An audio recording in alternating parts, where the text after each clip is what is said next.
Hi friends, I am Tilak. You're watching Tech Made Be Unique, and today we are going to see how to insert the plus or minus symbol on your Google Docs mobile. And if you are new to this channel, make sure to click on subscribe button below. We just quickly move on to the video. So how to insert the plus or minus symbol in your Google Docs mobile, I just going to show in this video.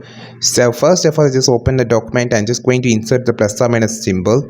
So you just need to use Google keyboard, or else you can use your own keyboard if it is present in Google Keyboard or Gboard. I'm just using here. You just want to click on this number symbol, then here you can see the plus symbol here. Just along the seat you can see the plus or minus symbol will pop up. Just insert it.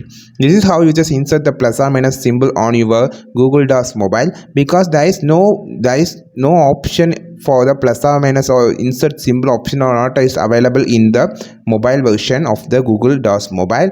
You can have this on the web version, so you can just use this option and insert the plus or minus symbol. If you click on this plus symbol, there is no insert symbol option here, so use your keyboard to insert the symbols, whatever the symbols that you want. I think this video helped you a lot. Like this video, share this video, subscribe this channel. We will meet on next video with super valuable content. This is Tilak signing off from Tech Made Be Unique. Have a wonderful day.